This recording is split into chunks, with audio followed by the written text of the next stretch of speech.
రామ్ నారాయణ్ రామ్. ఈ భూమిపై ప్రకృతిని మినహాయిస్తే ఏ ఒక్కరి అస్తిత్వమూ లేదు. ప్రకృతిని వదిలి ఏ జీవి, మనిషైనా, క్రిమినా, పురుగైనా బతకలేడు. ప్రకృతికి ఉన్న వ్యవస్థ, ఆమెకు ఉన్న రాజ్యాంగం అలాంటిదే ఇక్కడ ఎందుకు లేదు? మీరు భూమి యొక్క రాజ్యాంగాన్ని సరైనదిగా భావిస్తే ఈ ఎన్నో ఏళ్ల స్వాతంత్ర్యం తర్వాత కూడా పరిష్కార రాజ్యాంగం ఎందుకు తయారు కాలేదు? ఎక్కడ ఉంది ఆ రాజ్యాంగం? ప్రపంచంలోని ఏ రాజ్యాంగానికి ఈ పరిష్కార రాజ్యాంగం లేదు. ఈ రోజుల్లో ప్రపంచం స్వార్థపూరితంగా మారింది. ఇది మానవ నిర్మిత ప్రపంచం. ఇక్కడ తండ్రి కొడుకుని నమ్మడు, కొడుకు తండ్రిని నమ్మడు. మరి మనం ఒకరికి ఒకరు విషయాలు దాచుకోవడంలో అవసరం ఏమిటి? డబ్బు దాచడంలో అవసరం ఏమిటి?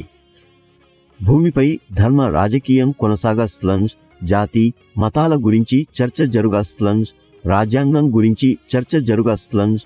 మన మధ్య ఐక్యత, స్నేహబంధం సాధ్యపడదు. జాతి మరియు మతం సమస్యలు శతాబ్దాలుగా ఉన్నాయి.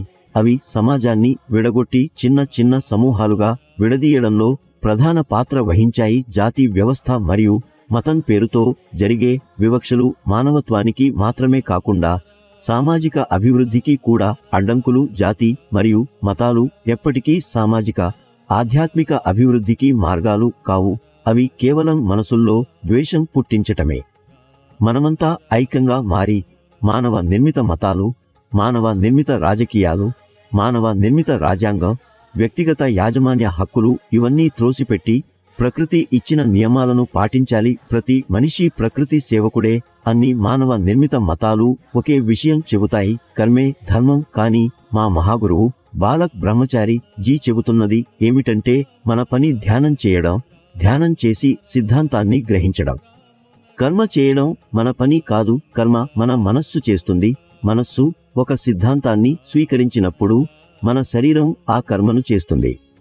రాజ్యాంగం రాసినప్పుడు నెహ్రూ, గాంధీలు అంబేడ్కర్ గారికి తప్పుగా చెప్పి తప్పు రాజ్యాంగాన్ని రాయించారని చెబుతారు. అంబేడ్కర్ గారిని మోసం చేశారు.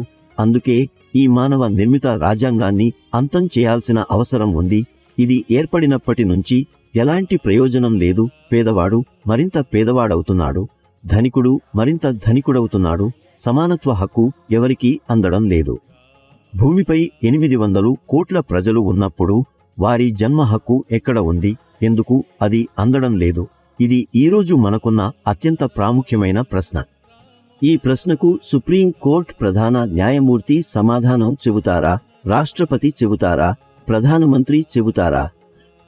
కాబట్టి నేను పునఃపున చెబుతున్నాను, ఇంకా సమయం ఉంది. ఈ మానవ నిర్మిత మతాన్ని మూలాల నుండే తొలగించాలి. ప్రకృతి రూప రాజ్యాంగాన్ని నిర్మించాలి. అందరూ సమానంగా ఉండేలా, అందరికీ వారి జన్మ హక్కు లభించేలా మరియు నిజమైన పరిష్కారం దొరికేలా.